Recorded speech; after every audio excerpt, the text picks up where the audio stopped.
Bonjour à tous, bienvenue chez les anciens. Alors aujourd'hui, on a un nouvel invité assez spécial pour nous en tant que footballeur. Donc c'est Christian Pornin. Christian, comment tu vas? Je vais bien. Je suis content d'être avec vous ce soir. C'est Et gentil. puis, on va refaire une partie du chemin. Exactement. En tout cas, on est ravis de te recevoir. Merci beaucoup pour l'accueil que tu nous as, enfin, pour ton accueil ici au club de Pitréolier, si je dis pas de bêtises. Exactement. Donc merci au club de nous avoir prêté les locaux. Donc on va comme les auditeurs le savent, chez les anciens, on aime bien retracer le parcours de l'homme parce que généralement on sait ce que les gens font, mais on ne sait pas ce qu'ils sont. Donc on va revenir, on va faire un comeback en arrière et puis on va repartir du début jusqu'à aujourd'hui si ça te convient.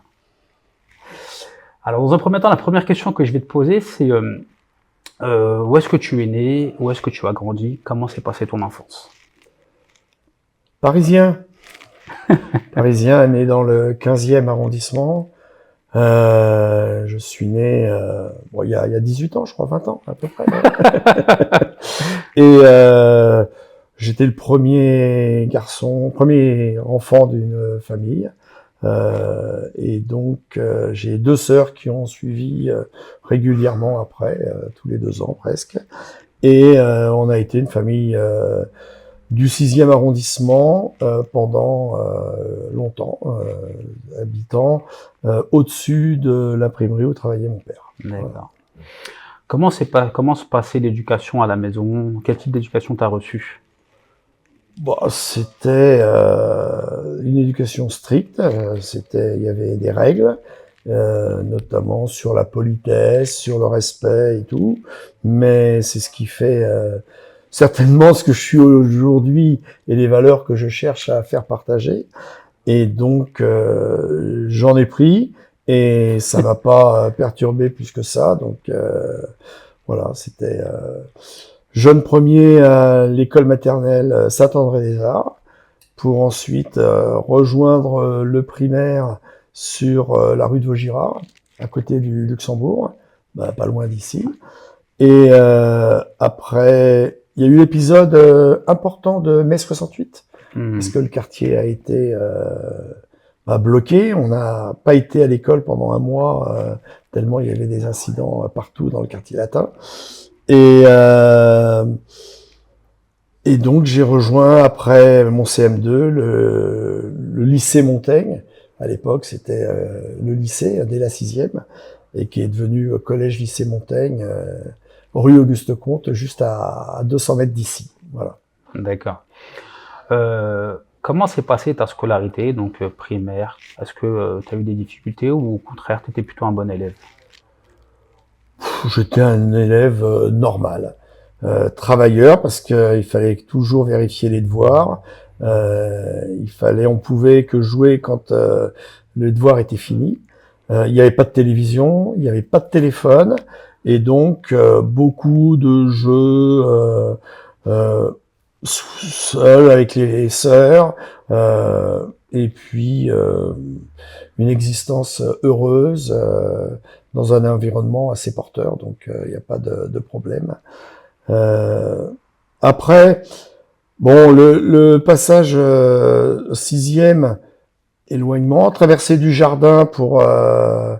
j'étais sur Odéon, je montais à Luxembourg, là, à Montaigne, et donc traversée du jardin, donc le soir, il y avait des petites pauses des fois chez les marchands de bonbons ou sur les pelouses pour jouer au foot. Et ça m'a un peu perturbé certainement, parce que je me suis retrouvé à redoubler ma 6e. Et donc là, c'est une petite claque qu'on prend, parce on va se retrouver un grand avec des plus jeunes, et ça suivra toute la scolarité. Voilà. Mais globalement, ça a été beaucoup plus scientifique que littéraire. J'adorais les maths, et j'ai pas souhaité aller dans un grand lycée parisien comme tout le monde souhaitait qu'on le fasse, et la majorité des amis faisaient, d'aller soit sur Henri IV, soit sur Louis le Grand, et j'ai voulu rester à Montaigne. Donc je suis resté à Montaigne toute ma scolarité. D'accord.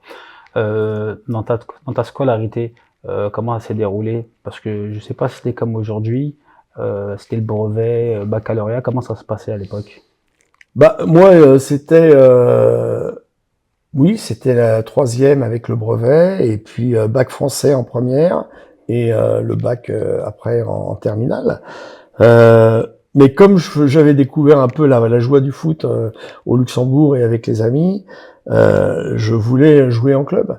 Et donc, malheureusement, ça n'a pas été possible tout de suite, dans la mesure où le week-end, bah, on partait souvent en famille chez les grands-parents, à la campagne, pour rendre visite aux grands-parents. Et mes parents ne voulaient pas me laisser seul sur Paris pour jouer au foot. Donc, ce qui est normal à 12-13 ans, hein, donc il n'y a pas de problème là-dessus.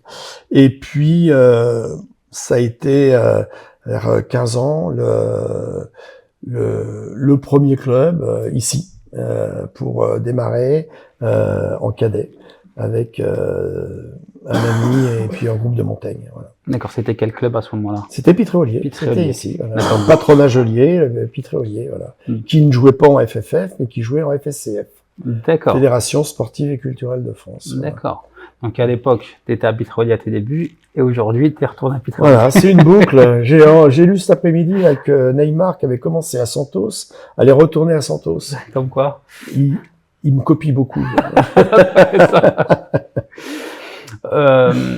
Donc, tu as découvert le football assez tôt. Quels sont tes premiers souvenirs dans le football? Le plaisir d'être avec des amis et de jouer. C'était au jardin, c'était poser les cartables, des vêtements pour faire les buts, et puis voilà. Après, en club, bon ben on s'entraîne et puis on joue, les matchs sont arbitrés et tout, c'est autre chose. Mais au départ, c'était vraiment le plaisir du football de rue. Et alors c'était pas la rue parce que c'était le jardin, ouais. Mais comme j'ai eu après des collègues qui me racontaient que leur porte de garage servait de but et ils faisaient des matchs endiablés jusqu'à la nuit qu'il allait les dominer. Mais non, le foot c'est un jeu. C'est un jeu, c'est un plaisir, comme on peut jouer au billes, comme on peut jouer à chat ou ainsi de suite. Donc c'était un plaisir. D'accord. Comment ta scolarité a évolué? Tu étais au lycée en plus, qu'est-ce que tu avais? Qu'est-ce que tu as eu comme études? Comment ça s'est passé? Est-ce que tu es passé à l'université? Classique, j'ai fait donc montagne tout le temps, jusqu'au bac. Et puis passer le professorat, au départ je voulais être quand je suis passé en seconde, j'avais eu un très très bon prof. Alors en sixième, j'avais eu un très bon prof de sport, Monsieur Cano, qui m'avait vraiment subjugué, et je trouvais ce qu'il faisait c'était génial, et j'avais envie de devenir ce qu'il est. Et puis après, je me suis dit, il y a une très bonne prof de maths, et je voulais être prof de maths parce que j'avais des bonnes notes et puis ça me plaisait beaucoup. J'adorais faire des exercices, de la géométrie, du calcul et tout. J'aimais beaucoup. Et puis je me suis dit, mais prof de maths, c'est bien, mais chez elle, elle passe son temps à corriger les copies. Donc, puis les copies de maths, c'est pas n'importe quoi. Hein. Donc je me suis dit, prof de maths, c'est pas possible, je vais pas passer mon temps à corriger des copies. Et voilà, prof de PS. À un moment donné, la télé est arrivée à la maison à un moment donné, et il y avait Michel Drucker. Et il commentait les matchs de foot. D'accord. Et je trouvais ça super intéressant. Et je me suis dit, tiens, je vais être journaliste sportif. Et je me voyais vraiment à commenter les matchs, à refaire les matchs, et puis apporter une note un peu plus technique que ce qu'il y a, peut-être ce qu'il y a aujourd'hui avec les techniciens qui sont là pour aider le journaliste, et ça m'aurait bien plu à l'époque, ça n'existait pas. Hein. Et donc l'idée de Michel Drucker était aussi une piste qu'il fallait suivre. Et puis quand j'ai regardé que c'était avant tout un profil littéraire pour faire du journalisme, j'ai dit non, allez, prof de sport, et puis c'est parti. Et donc, quand on passe le bac au mois de juin, il faut savoir que c'est dès le mois de janvier-février qu'on remplit les dossiers pour les concours d'entrée. Et donc, à l'époque, il y avait deux filières pour devenir prof de PS. Il y avait soit la filière universitaire avec le STAPS, et j'avais postulé sur Paris-la-Crételle. Et il y avait une deuxième voie qui était en un an de moins, en 3 ans. et qui faisait un peu ce qui était de l'apprentissage d'aujourd'hui, où on était mis très vite sur le terrain pour apprendre le métier. Et ça m'a beaucoup plu. Et donc, j'ai passé et réussi le concours d'entrée au CREPS à Montry, en Seine-et-Marne. Et donc, je suis rentré à Montry pour mes études. D'accord. Bon, j'imagine qu'à ce moment-là, tu étais toujours passionné de football. Comment De t'as évolué? sport en règle générale. De Là, sport en règle c'était générale. le foot et là. Et puis, c'est à ce moment-là où j'ai appris plein de choses sur les structures de club, sur les coachs, et j'ai eu envie de donner ça comme priorité. Comme tu t'aperçois à un moment donné que tu es un bon joueur, tu as des qualités, mais il te manque des choses pour passer au-dessus. Sécurité de l'emploi, le professorat, et je me suis dit, ben, je vais pas jouer jusqu'à 50 ans, je vais arrêter très vite et je vais m'occuper des plus jeunes pour fermer un truc. Et donc, je proposais mes services ici pour lancer des entraînements qu'il n'y avait pas à l'époque. Hein. Il y avait match le dimanche, mais réunion le samedi pour faire l'équipe, mais sans entraînement. Et donc, le mercredi, on allait en RER à Châtenay-Malabry pour s'entraîner. Et donc, l'entraînement le mercredi, le samedi la réunion et le dimanche les matchs. D'accord. Voilà. Et petit à petit, on est parti de 12 gamins au départ jusqu'à une cinquantaine au bout de 2-3 ans. Et puis après, bon, ça a été une autre organisation parce que on pouvait pas transporter tout ce monde dans les transports en commun et donc on a pris des cars et ainsi de suite. D'accord. Voilà. Je vais faire un petit comeback. Tu as été joueur au début, tu t'es inscrit à Pitréolier. Tu es resté combien de temps en tant que joueur et tu as évolué à quel niveau? Oh bah c'était le niveau FSCF. Donc c'était de cadet, je suis passé directement senior. J'ai jamais joué en junior parce qu'on avait une équipe qui était très faible. Et puis les joueurs seniors souhaitaient que je joue avec eux et que je les accompagne. Mais il y avait des très bons joueurs. Hein. C'était un niveau proche de la R1 d'aujourd'hui. Ouais. C'était vraiment de la DH FSCF. C'était du bon niveau avec des équipes qui participaient à la Coupe de France FSCF. Et c'était vraiment très remarqué avec des grands clubs. La Jeanne d'Arc de Drancy, le président Alain Mellet, qui est toujours président à l'heure actuelle, était aussi en FSCF, son équipe première. Et donc après, il a basculé en 3F. Le PO a basculé aussi en 3F dans les années futures. Et puis, ça s'est fait petit à petit. Voilà. Et puis, à un moment donné, tu vois que ça marche. Moi, je réussis le professorat. Et j'ai le responsable technique de Montrouge qui me contacte pour venir les aider et puis travailler. Donc ça s'est fait très vite et sans discussion financière, mais avec le plaisir de franchir une étape et d'aller un petit peu au-dessus. C'était en quelle année et à Montrouge? Alors là, on était mes premières années à Montrouge, que je dis pas de bêtises, ça devait être en 80. J'ai fait le Valois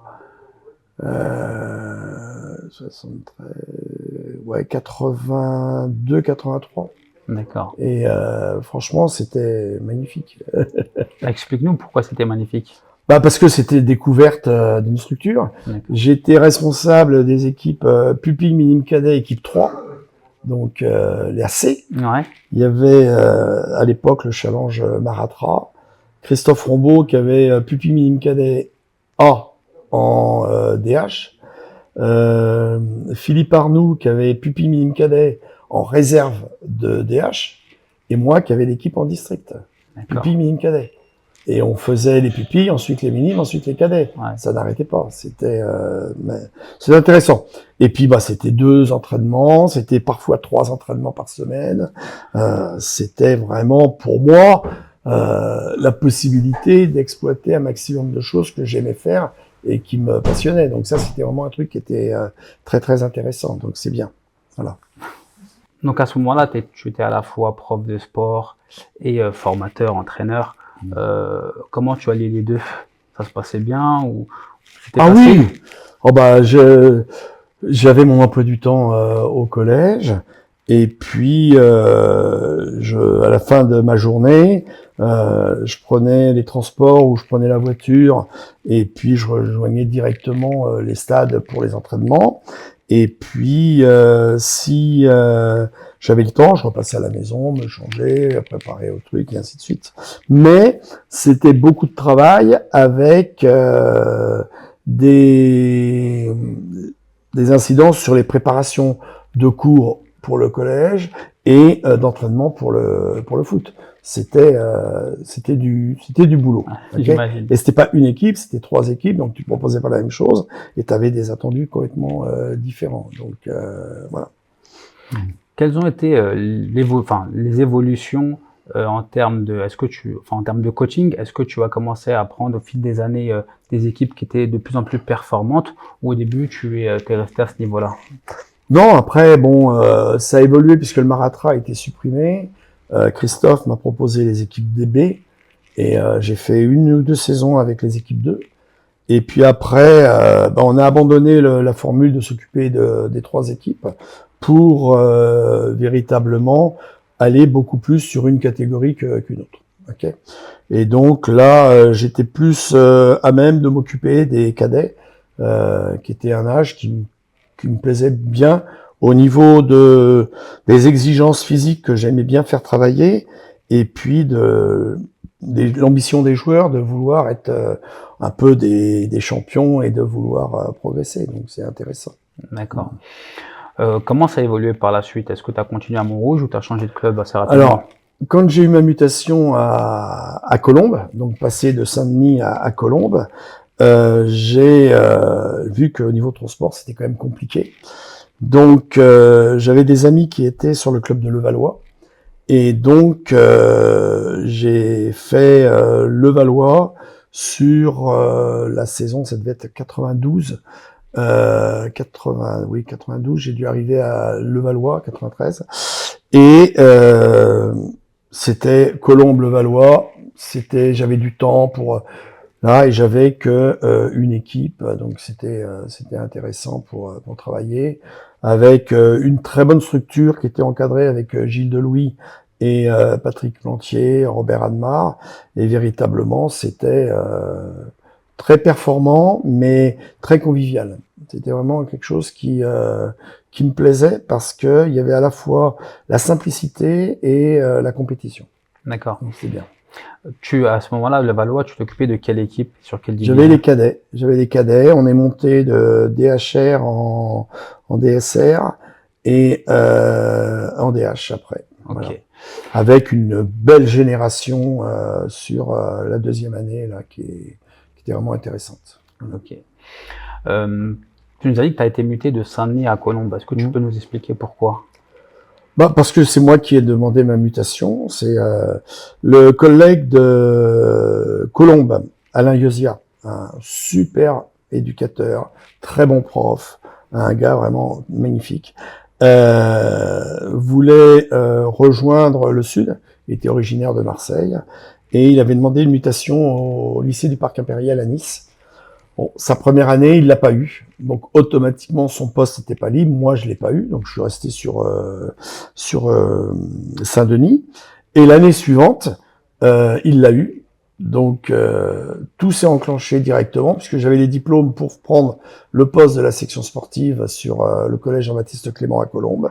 Et donc ça a été hyper naturel et pour moi une grande joie parce que j'allais pouvoir encore plus que dans le club, c'est apporter ma volonté de faire progresser les joueurs et d'avoir cette âme de formateur tous les jours, puisque j'allais avoir des entraînements tous les jours. Donc, et au stade Yves du Manoir, au sein de l'écurie Racing, qui était à l'époque le Matra et qui avait un statut pro. Mais moi, je n'intégrais pas le Racing, je restais uniquement éducation nationale et en charge de la section, avec des joueurs que nous recrutions pour rentrer à l'époque c'était 4e, et les amener pendant 2 ans à des entraînements complémentaires à ce qu'ils avaient en club pour optimiser leurs compétences en travaillant sur leurs points forts et leurs points faibles.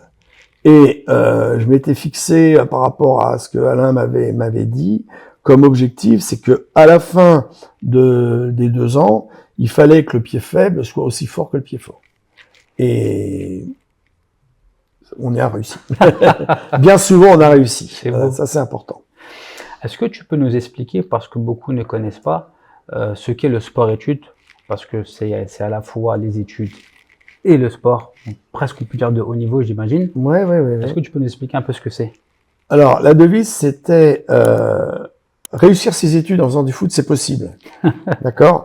Et donc, on avait, à cette époque-là, en février-mars, la mise en place d'un dossier d'inscription pour rentrer au sport-études.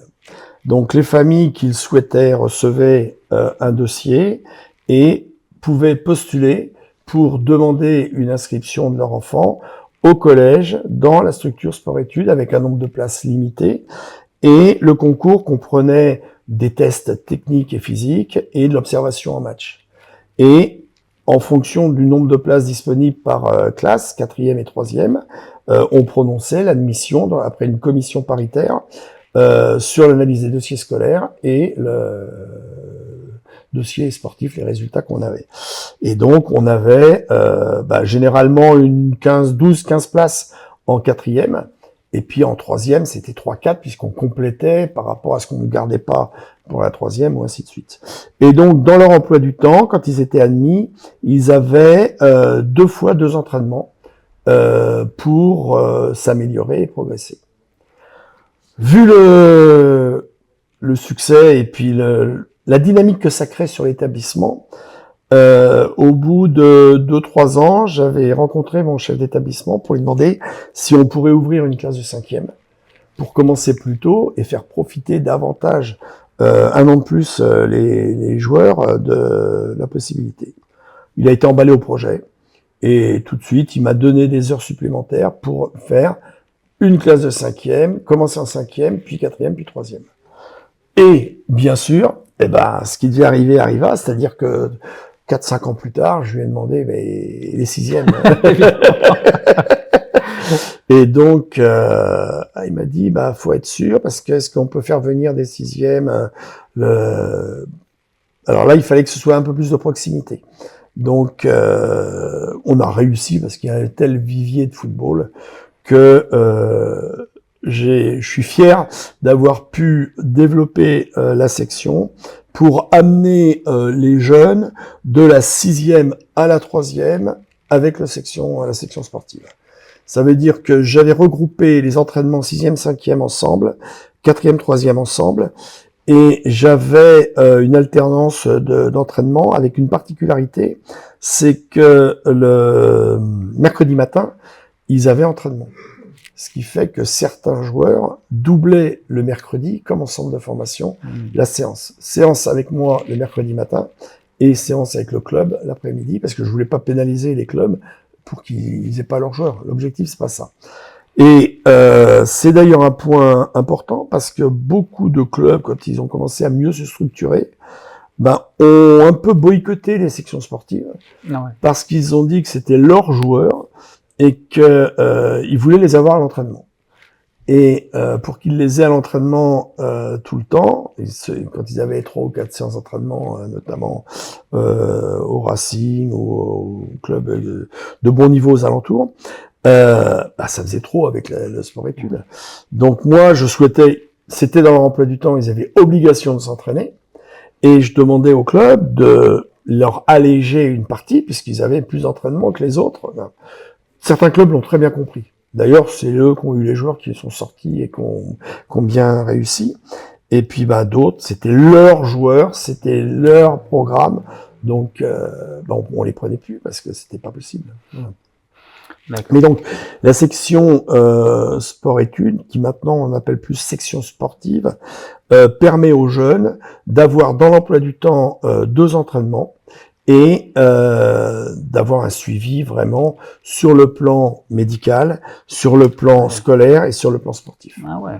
Et donc, j'avais des rencontres avec les coachs, j'avais des rencontres avec les parents régulières, et c'était des années d'or pour moi. C'était un plaisir.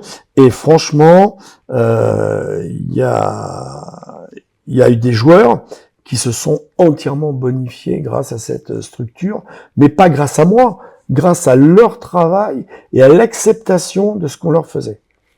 Avec une particularité, c'était le jeudi midi, où rapidement je leur demandais de manger et je les prenais pendant 45 minutes dans une salle de classe où on faisait des cours de foot avec soit de l'analyse vidéo, soit de la compréhension du jeu, soit véritablement des cours d'arbitrage et mieux comprendre le foot pour progresser. D'accord. Et il y en a certains, quand je les revois, ils m'en reparlent, ils me disent « Ah, ton cahier de foot, c'était... » Voilà, donc c'était vraiment un truc que j'avais pris à cœur et où on s'investit à fond. Ouais. Et ça crée une très bonne dynamique sur l'établissement parce que avec les collègues EPS, là, on avait créé le cross du collège qui avait lieu toujours la semaine avant les vacances de la Toussaint, après le cycle d'endurance que l'on faisait, le cycle aérobie. Et tous les sports-études étaient dans l'organisation. Ils servaient de lièvre pendant les courses et ils aidaient les élèves les plus en difficulté. Ils les accompagnaient à courir pour dynamiser et tout. Et les collègues de français, de maths, anglais qui venaient voir le cross et aider à l'encadrement pour le transport des élèves sur le stade étaient étonnés du degré de prise de responsabilité des enfants et de leur sérieux pour accompagner les autres. Et là, ça a donné encore un petit piment supplémentaire. Et alors, c'était des élèves qui parfois étaient bavards, un peu chahuteurs et tout, mais par contre, au niveau études et puis niveau, ils étaient recrutés avec un dossier scolaire aussi conséquent. Et les profs, il y a certains profs qui réclamaient d'avoir les classes de sport-études. Ouais. Et il y en a d'autres qui disaient, je n'en veux pas, ils sont trop bouillants. Et voilà. Alors, c'est vrai que le lundi matin de 8 à 9, c'était hier, oh là là, le match, patata, ils passaient leur temps. Bon. On a mis au point, on a négocié avec les gars, on a dit attendez, vous êtes là pour travailler et puis mais ça s'est bien passé globalement, c'était vraiment des années merveilleuses, merveilleuses avec des souvenirs extraordinaires. Ouais. D'ailleurs, j'ai pas mal d'anciens élèves qui sont devenus des amis et chez qui je passe les voir et puis on se rencontre et on se rappelle des souvenirs mémoriaux. Est-ce que tu as d'ailleurs des anecdotes à nous dire concernant des personnes qui sont passées par là et qui aujourd'hui sont devenues soit des joueurs professionnels ou autres acteurs du football? Ouais, alors il y a eu beaucoup de joueurs pros qui sont sortis de Jean-Baptiste Clément parce que avant que j'arrive, Alain Yosia avait lancé la section en 81. En 80-82, c'était à l'essai, et à partir de 82, c'était officiel. Et c'était en parallèle une structure d'accueil pour le centre de formation du Matra Racing. Donc les gamins qui étaient au centre venaient à la section et voilà. Donc de ceux-là, il y en a pas mal qui sont devenus des pros. Moi, dans ma génération, quand je suis arrivé en 91, dans ma première promotion, je me rappelle très bien de nombreux joueurs, mais en particularité de celui qui a le mieux réussi. Alors mieux réussi sur le plan sportif et compétition, et sur le plan humain aussi, mais il y en a d'autres qui ont bien réussi sans être dans le football. Okay, le gars, c'était Brahim Mdani, un enfant de Colombes, okay, et qui très sérieux, très travailleur, qui adorait le français, les maths c'était pas trop son truc, mais par contre le français c'était super, et il avait quelque chose, il avait vraiment quelque chose, et donc je me rappelle que quand on avait abordé dans les cours du jeudi le plan de carrière, lui avait dit mais moi je veux pas aller en centre de formation tant que j'ai pas fait mes preuves à Colombes. Alors, est-ce qu'il y a un discours familial derrière? Tu vas jusqu'au bac à Colombes et puis voilà. La démarche aussi de Jean-Marie Lanizac, Fred Lipka au niveau de l'équipe première du Racing. Hein. Et il se trouve que sur son année de terminale, donc moi il a quitté en troisième, il est parti au lycée après, mais on continue à se croiser aux entraînements et tout. Et je me rappelle que il avait dit que s'il devait être en centre et partir en pro, il le ferait après le bac. Bon, bah, il a eu son bac, et puis l'année du bac, il a été contacté par la SCAN, et il est parti à Cannes. Après un très bon match de Coupe de France qu'il avait fait contre Auxerre à Colombes, au stade Yves du Manoir. Et je crois bien qu'il devait y avoir aussi Ali Tapti au milieu de terrain avec lui. Et Ali, il me dit, bah, ce jour-là, c'était de l'or, c'était extraordinaire. Voilà. Ouais. Et donc Brahim a fait Cannes. Ensuite, il est parti sur Strasbourg. Il a fait Marseille. Okay. Capitaine de Marseille sur la finale de la Coupe UEFA. C'était à Göteborg. Et puis vendu pour alors soit parce qu'il avait besoin d'argent, soit parce que il a eu une opportunité de fin de carrière, et il a fini en Écosse aux Rangers. Voilà. Et je continue à le voir puisqu'il est coach. Il a été coach en national l'année dernière, et un club du Sud là.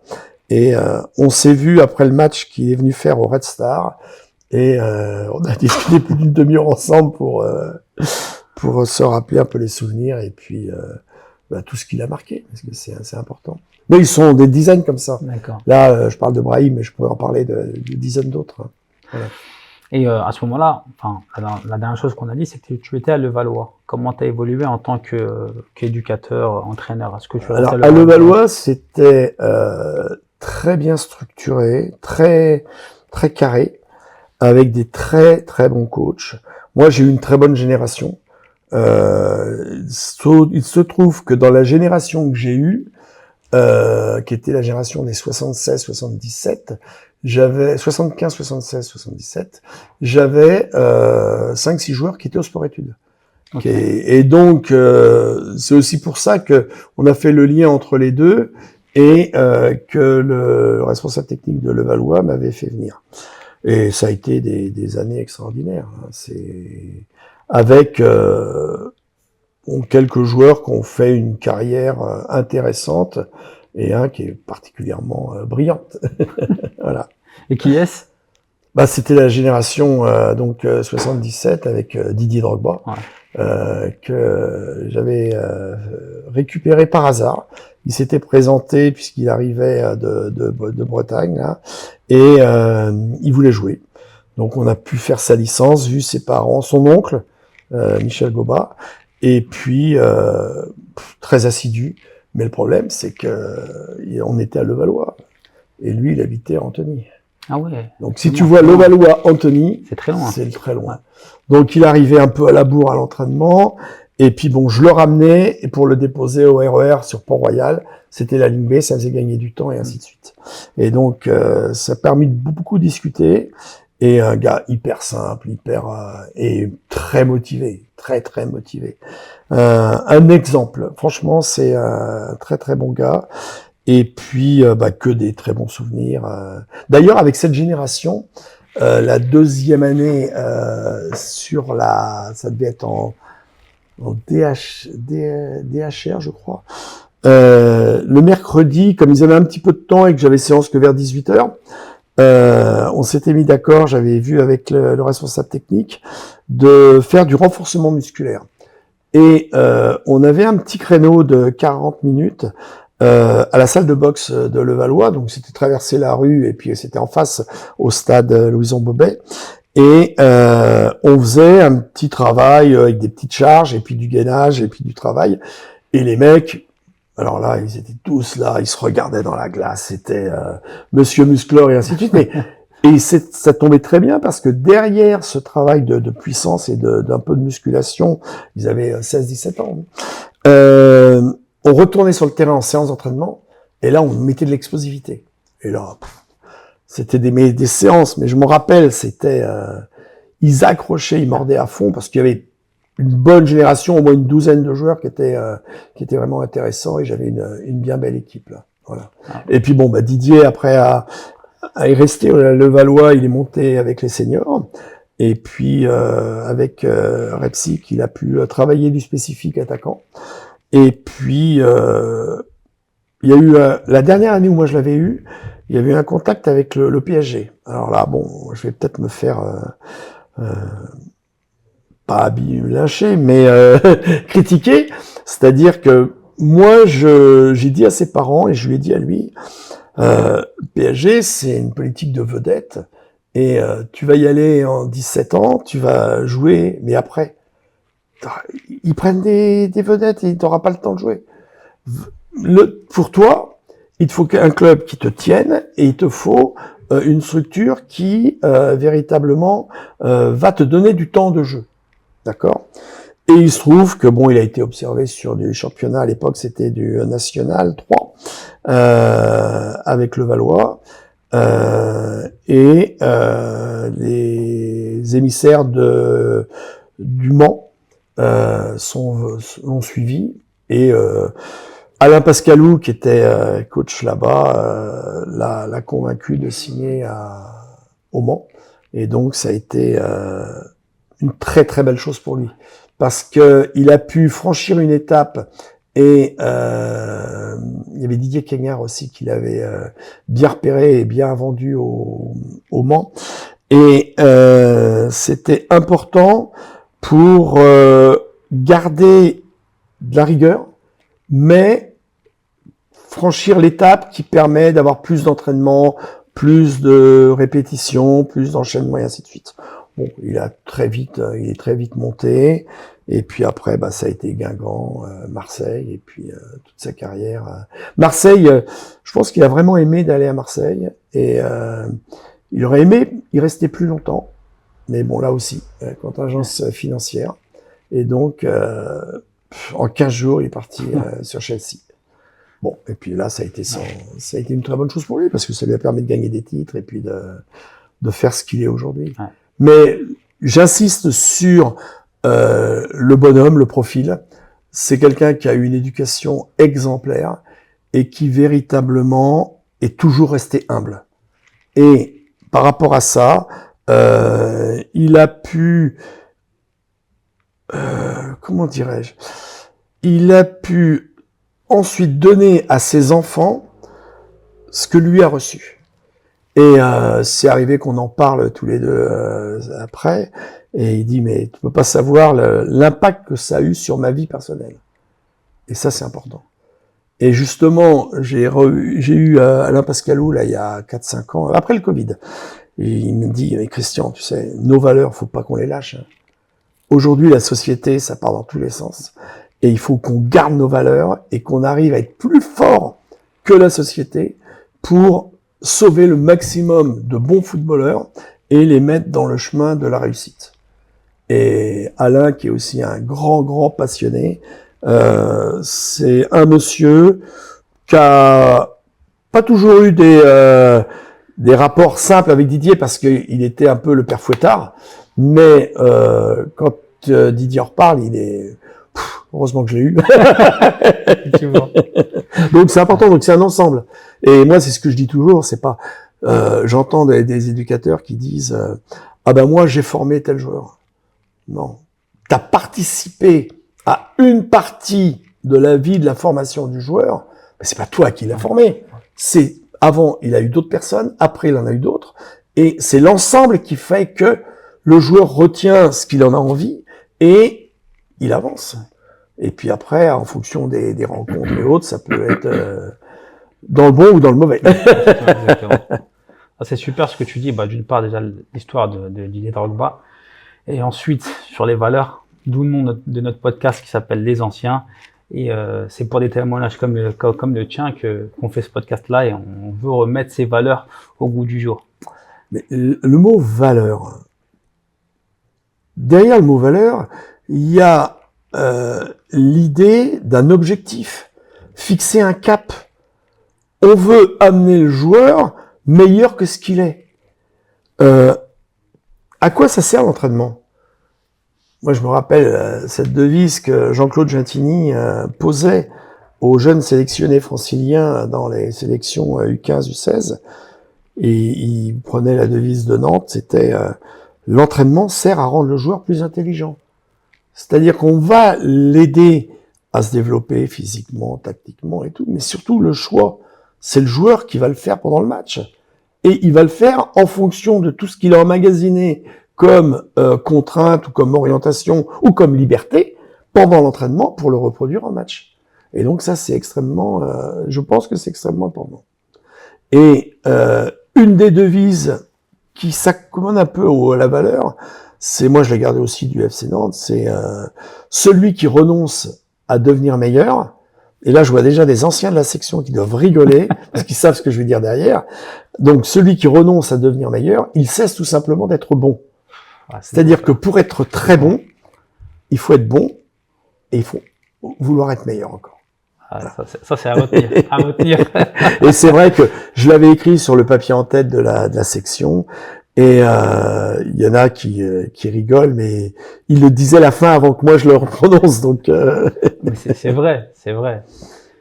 Ah, super. D'ailleurs, en pensant à ça, je repense à un des derniers joueurs que j'ai eu et qui commence en pro là actuellement au Stade de Reims. Là, c'est Abdoul Koné, que j'ai eu pendant 4 ans à la section sportive, qui a eu un profil départ de l'ES colombienne, qui a fait le Racing, qui est passé par la CBB parce qu'à l'époque il fallait aller dans les clubs comme ça pour se faire repérer. Il croyait que c'était comme ça que ça marchait. Et puis il a fait les nationaux. Et puis il a fait sur Montrouge aussi et Paris FC. Et aujourd'hui, il est pro à Reims et il fait des apparitions, des matchs. Et ce sera un bon futur de Ligue 1, un défenseur, voilà. Qui a dû bien retenir tout ce qu'on a pu lui dire, j'espère. Si tu veux bien, on va revenir sur toi. Ouais. Tu as été à ce moment-là prof de PS en section sport-études et tu étais à Levallois. Moi, quand on s'est connus, c'était dans les années entre 2000 et 2010. Je t'ai connu, tu étais à la fois à Montrouge et tu étais au niveau, tu étais responsable ou président de l'amicale des éducateurs. Qu'est-ce qui s'est passé entre les deux? Bah, éducateur, qu'est-ce qu'il y a derrière le mot éducateur? Éducation. Éducation, transmission.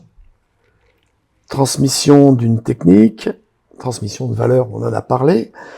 Et la devise de l'amicale des éducateurs, c'est vivre et transmettre sa passion.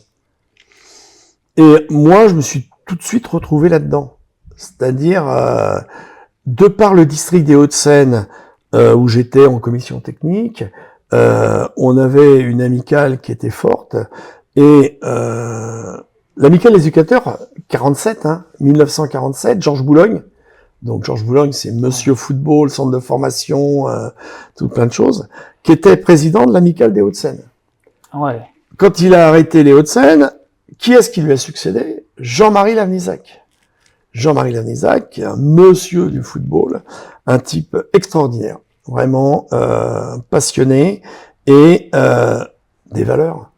Des valeurs. Je me rappelle quand j'étais moi à la section, j'étais pas au Racing, hein, mais Jean-Marie était manager sportif au Racing, et il m'expliquait que les jeunes joueurs, il fallait leur donner des mauvais ballons, les mettre sur les plus mauvais terrains, pour que ils aient envie de progresser, d'avoir des meilleurs ballons, d'avoir des meilleurs terrains. Et quand ils seront bons, ils auront les bons ballons et les bons terrains. Voilà, donc c'était un petit peu sa devise à l'ancienne. Et toute une philosophie de formation qui était vraiment très bien, parce que Jean-Marie a réussi à faire partager son idée du football à des dizaines d'éducateurs qu'il avait placés au bon endroit. Vous connaissez Pierre Boulet sur les tout petits pour de la coordination. Je me rappelle de André Grandon sur le travail des lignes, sur le jeu au poste. Ensuite, il y a eu Serge Kefelec qui appréhendait un peu plus la discipline, la rigueur. Rachid Kendek, Ali Tapti et Fred Lipka. Tout ça, c'est des personnes qui, chacun avec son grain de folie, avec sa personnalité, formait les joueurs. C'est pour ça que quand je dis on n'a pas formé un joueur, mais c'est le joueur qui a été formé par plusieurs éducateurs. Okay. Donc, par rapport à en venir à ta question par rapport à l'amicale des éducateurs, c'est que je suis rentré très vite à l'amicale des éducateurs comme membre, Et puis, de par la commission technique, on m'a demandé de rentrer au bureau de l'amicale. Donc là, j'ai eu la chance de pouvoir côtoyer Jean-Marie, plus de nombreux éducateurs qui, pour moi, étaient des monstres sacrés. Et puis, après, être candidat pour rentrer dans le bureau de l'amicale régionale. Et là, j'ai une personne qui m'a vraiment qui était un exemple, c'est Joseph Mercier, Vevette pour les anciens, qui était un joueur, un éducateur, qui était sélectionneur, qui était patron du bataillon de Joinville, donc l'armée pour les footballeurs, et qui était un passionné. Et la chance que j'ai eue, c'est qu'il habitait à Paris. Et comme on avait nos réunions un petit peu dans toute l'Île-de-France, souvent c'est moi qui le ramenais en voiture. Et Monsieur Mercier, il fermait sa portière, il mettait sa ceinture, et il commençait à me raconter le football. Et jusqu'à la porte de chez lui, c'était un moulin à paroles. C'était une richesse. Les anciens, t'as dit? Mais c'est ça, les anciens qui transmettent des choses. Moi, j'ai été marqué par ces gens-là. Et Monsieur Mercier, je l'ai pas connu en tant que coach, mais je l'ai connu en tant que narrateur, en tant que passionné.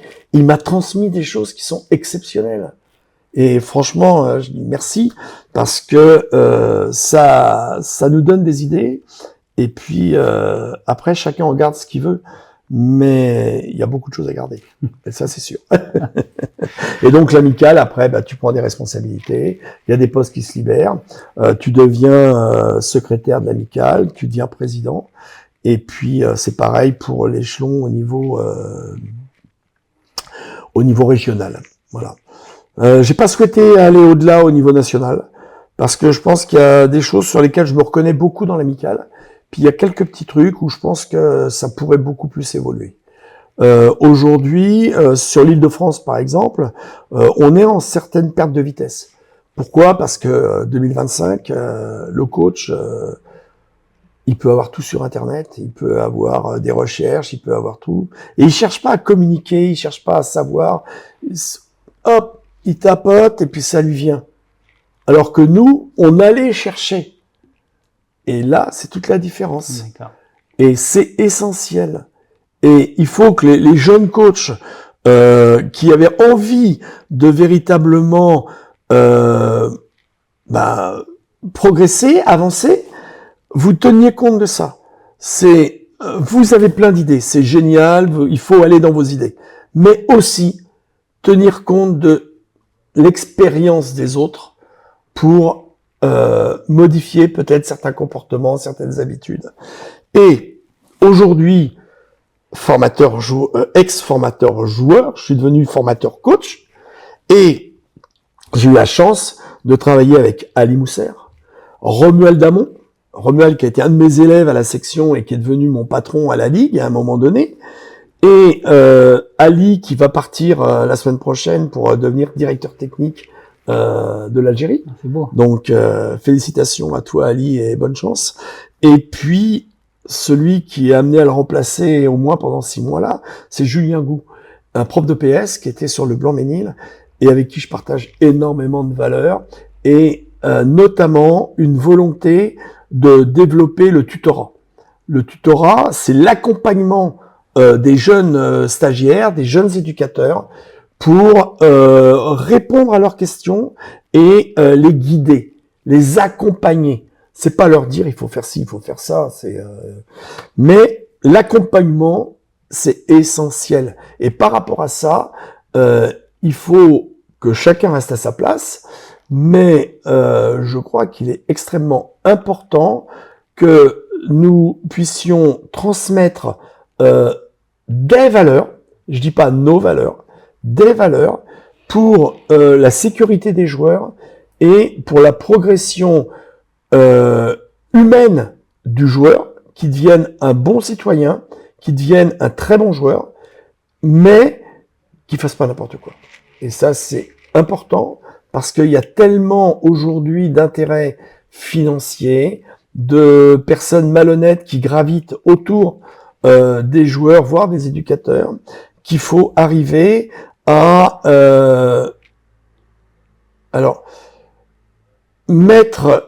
donner aux jeunes éducateurs des protèges tibia aux pieds, mais surtout des garde-fous pour leur métier.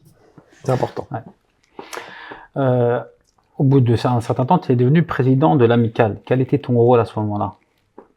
En tant que président, c'est d'accompagner l'ensemble. Je suis représentant des autres présidents, et donc sur l'amicale régionale, il y a 4 ans, donc sur 2020, post-Covid là, je me suis présenté comme représentant des éducateurs au comité directeur de la Ligue sur la liste de Jamel Sanjak, et on a été élu et j'ai découvert plein de choses passionnantes à l'intérieur de l'instance, et la possibilité de donner un petit coup d'éclat pour valoriser la fonction de l'éducateur. Pendant les 4 années que j'ai passées au sein de la Ligue, j'ai véritablement essayé de toujours mettre en avant ce qui était bien, et de bien mentionner qu'il y avait des efforts à faire, que tout n'était pas rose, et que lorsque il y avait des incidents, ça ne représentait que 0,02% de l'ensemble des matchs que nous avons en Île-de-France. Et malheureusement, le foot peut être un peu gangréné par la société, et le foot est un vecteur social qui attire les jeunes, et donc avec ce qui est bien et aussi ce qui est moins bien. Maintenant, le travail dans les clubs, le travail des coachs, des dirigeants dans les clubs et dans les instances, il est remarquable par rapport à l'engagement qu'ils ont et la volonté de protéger les joueurs, les acteurs du football, pour leur permettre de jouer, et de jouer dans des meilleures conditions possibles. Et ça, c'est extrêmement important. Je vois sur le district des Hauts-de-Seine, nous avons là maintenant depuis 2 mandatures le président François Charras, qui véritablement, avec une attitude très sereine, arrive à transmettre des messages à l'ensemble des commissaires de son district pour véhiculer des valeurs de passion, mais aussi de respect et de sanction quand il faut sanctionner, mais toujours d'écoute pour essayer d'être le plus juste possible. Et ça, c'est extrêmement important. Donc, que dans nos instances, et il y en a beaucoup qui pourraient prendre là-dessus exemple, arriver à ce que le foot soit un tremplin pour des personnes, que ce soit dans la vie de tous les jours, des chômeurs qui pourraient être employés comme des postes de secrétariat, dans des postes de nettoyage, dans des postes de peut-être de bâtiments pour améliorer les clubhouse et ainsi de suite, les vestiaires, et les joueurs pour progresser, mais aussi l'arbitrage. C'est extrêmement important. D'ailleurs, je passe un petit coucou à Alain Viau, dont j'ai vu le podcast, et c'est quelqu'un qui est véritablement Francis Viau, et qui est véritablement passionné par ce qu'il a fait sur les jeunes arbitres et sur le développement de l'arbitrage en Île-de-France. Il a fait effectivement un gros Francis, travail. Ouais, tout à fait. Ouais. Donc bravo. Bravo à lui. Mais c'est vrai que les instances, on les critique beaucoup, et véritablement, elles ont un grand mérite.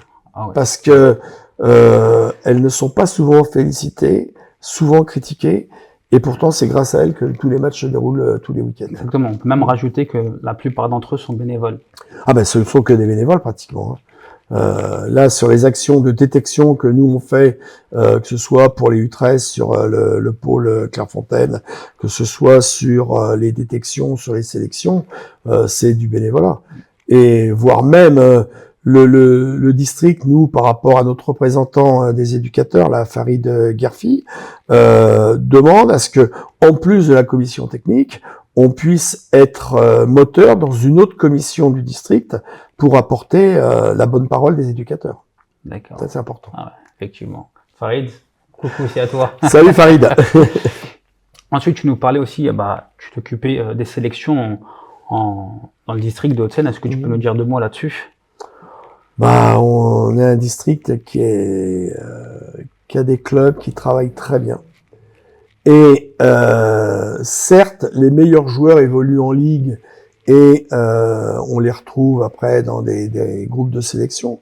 Mais ça a été tous les efforts portés, notamment actuellement là par Norbert da Silva et ses cadres techniques du district, pour aussi aller voir dans les clubs de district qui jouent en D1 ou D2 ce qui s'y passe.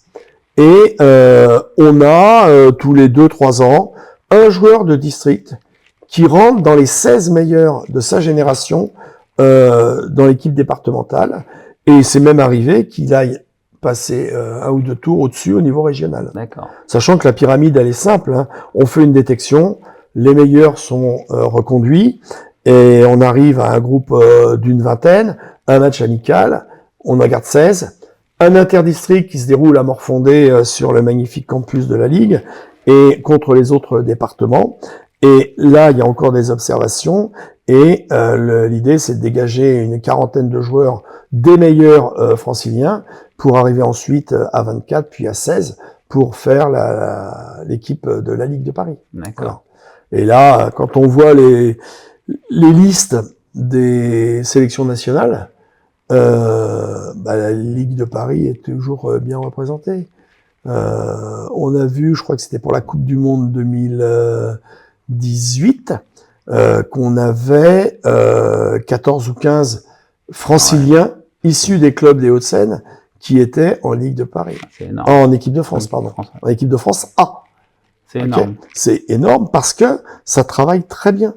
Parce que la formation est excellente et parce que les clubs se sont donné les moyens pour faire avoir des éducateurs qui font progresser les joueurs. Puis bon, les joueurs, ils adorent ça, donc ils sont à l'écoute. Hein. Et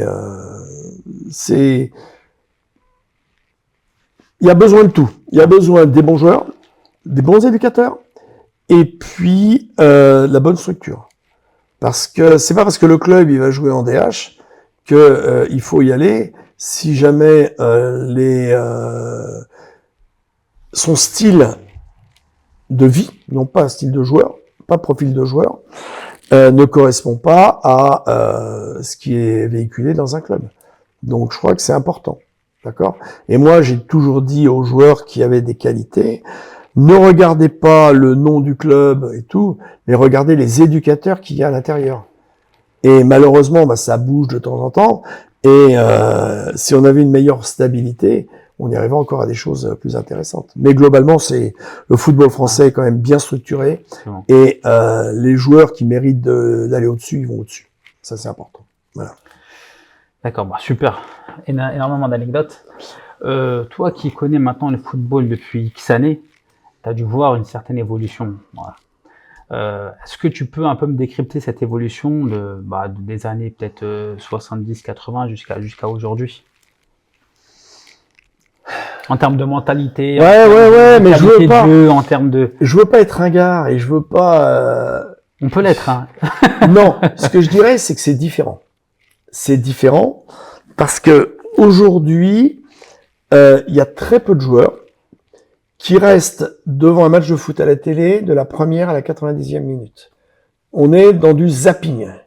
C'est-à-dire qu'on va regarder, on va passer à autre chose, on va être sur son téléphone et voilà. Avant, quand on regardait un match de foot, il n'y avait plus rien autour. C'était le match de foot et on vivait le foot. Maintenant, faut pas dire c'était mieux avant ou c'est mieux aujourd'hui. Je pense que c'est différent parce qu'il y a des données supplémentaires. Qu'est-ce qui a pu changer?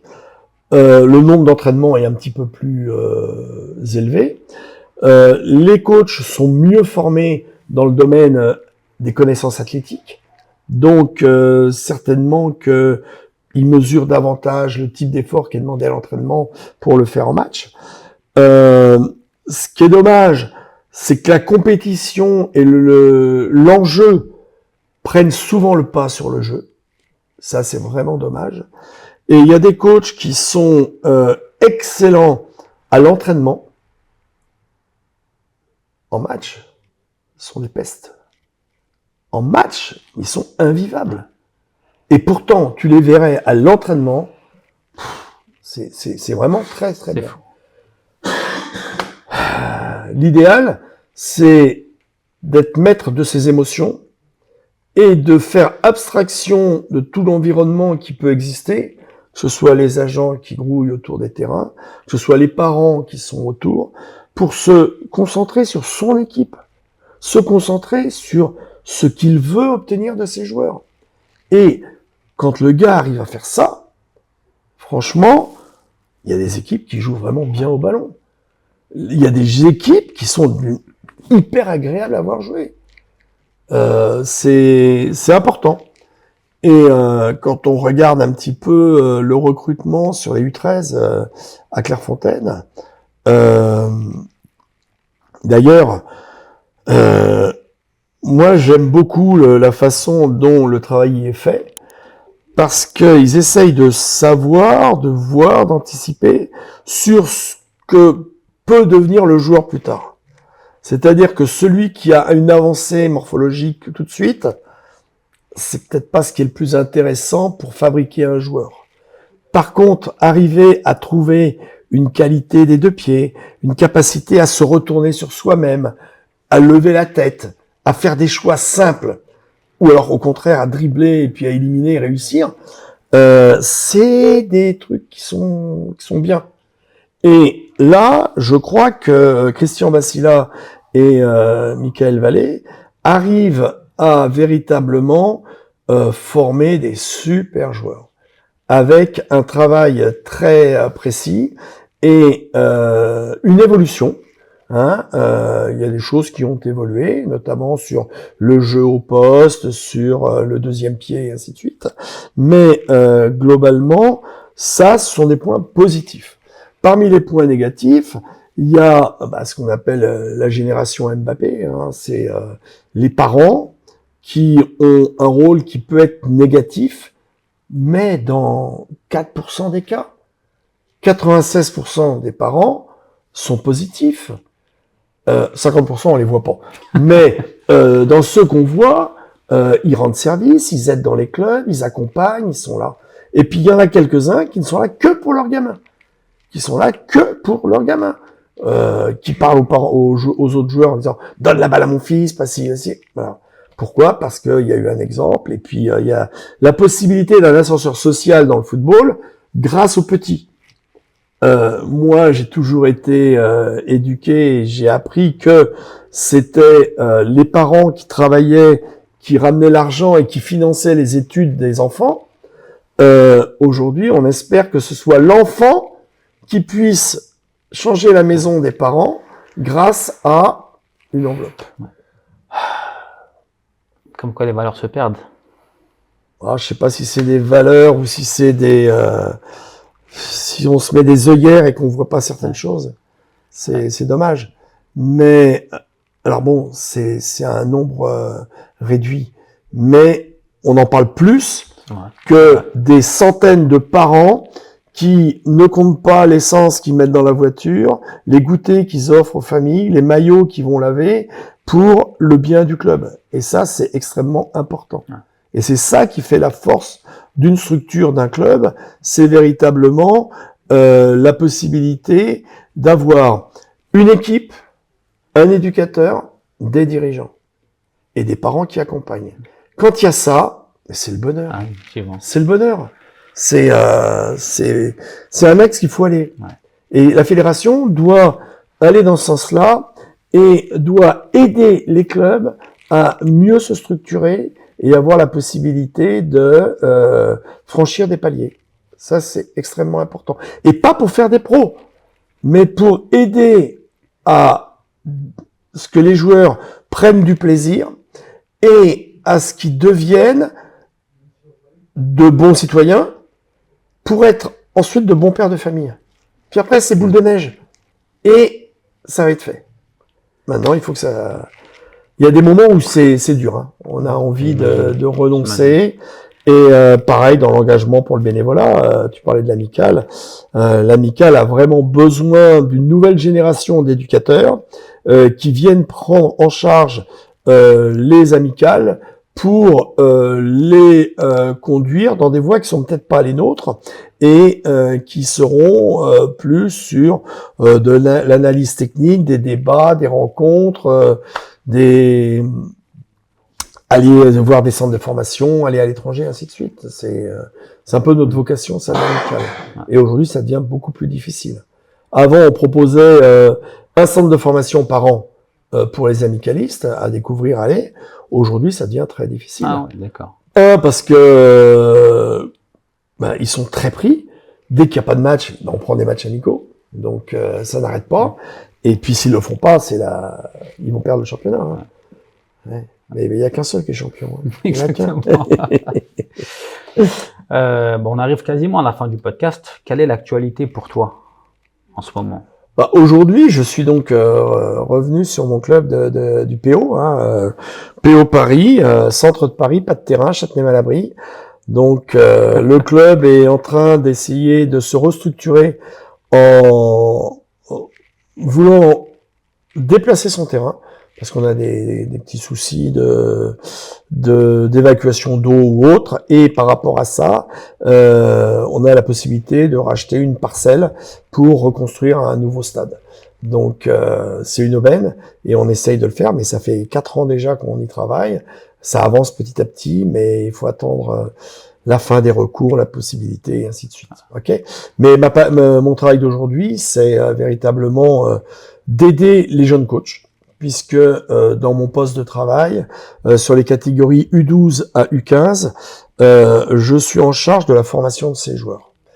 Alors, je dis bien de ces joueurs, parce que ce sont des joueurs du club qui sont U15, U16, U17, 18, 20, et qui viennent pour aider et entraîner les plus jeunes. Et donc, j'en ai un et demi qui ont eu une formation fédérale. Les autres, c'est nous qui faisons nous-mêmes notre formation. Et dès qu'il y aura une possibilité, on les enverra sur des CFI pour avoir un peu la vie extérieure. Mais le mercredi, je voyage avec eux sur les terrains.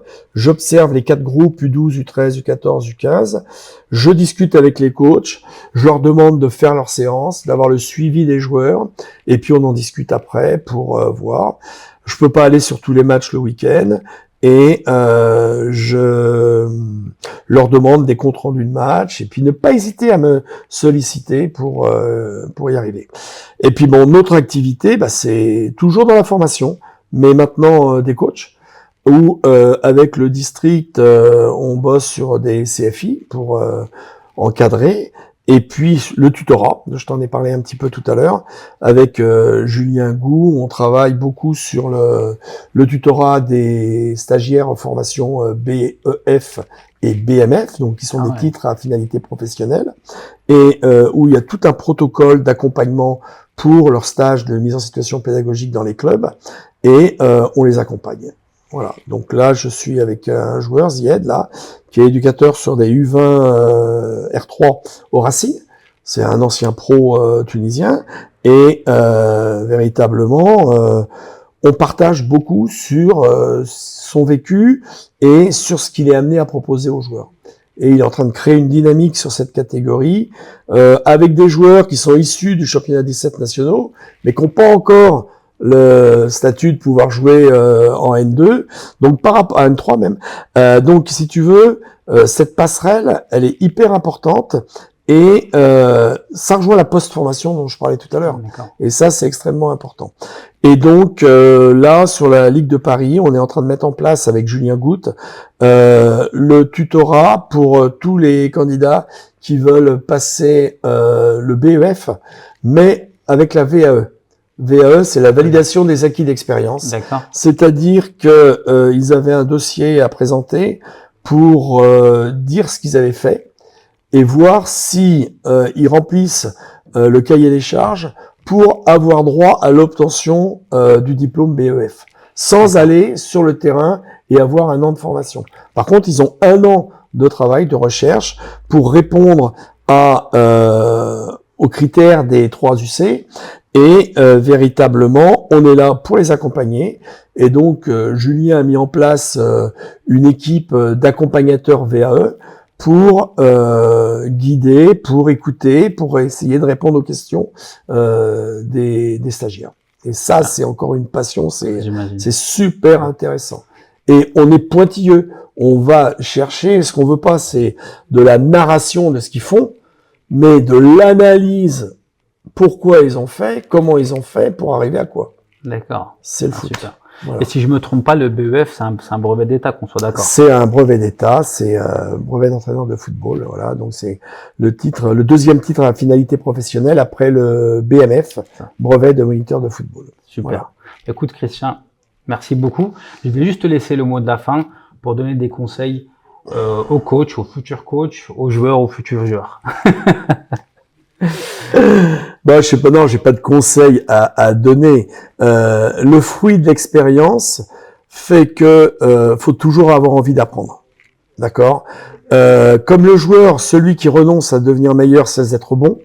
Bah, je crois que le coach, c'est pareil. Celui qui n'a pas envie de franchir des étapes pour s'améliorer, à un moment donné, ça va stagner. Et je garde toutes mes séances, tous mes cahiers d'entraînement, je les ai. J'ai une armoire à la maison de cahiers d'entraînement. Et quand je regarde ce que je faisais il y a 40 ans, je me dis, mais t'étais nul, c'était pas bon. Et pourtant, ça a permis de faire avancer. Donc, moi, je crois que vous avez la chance aujourd'hui d'avoir énormément de données, de la vidéo, des photos, des analyses, mais allez en formation, partagez des spécificités qui vous sont propres, si vous préférez travailler sur le domaine athlétique, sur la préparation mentale, sur le coaching, allez-y, mais ne comptez pas votre temps, et puis restez humble, restez toujours attentif et respectueux des joueurs qui sont sous votre responsabilité. Voilà, bonne chance à tous les coachs, mais je finirai là-dessus. Bonne chance à toutes nos éducatrices, parce que le football féminin se développe beaucoup. J'aurais certainement aimé y travailler, et aujourd'hui, je vois qu'on a beaucoup d'éducatrices qui sont passionnées et qui ont envie de donner pour le football. Donc, allez-y et rejoignez tous l'amicale des éducateurs. C'est tout ce que je peux vous dire. Merci. Ah, super. Merci beaucoup, Salut. Christian. En tout cas, pour les auditeurs, on était avec Christian Cornin, un vrai ancien qui a des vraies connaissances. En tout cas, merci beaucoup d'être resté jusqu'au bout. Surtout, n'oubliez pas de partager, de liker. Et surtout, encore une fois, merci au club de Pitréolier et merci à toi. Ben, merci à vous. Et puis, que ce soit véritablement une envie de franchir des paliers pour tous. Voilà. Merci. C'était le mot de la fin. Salut. Salut. Au revoir.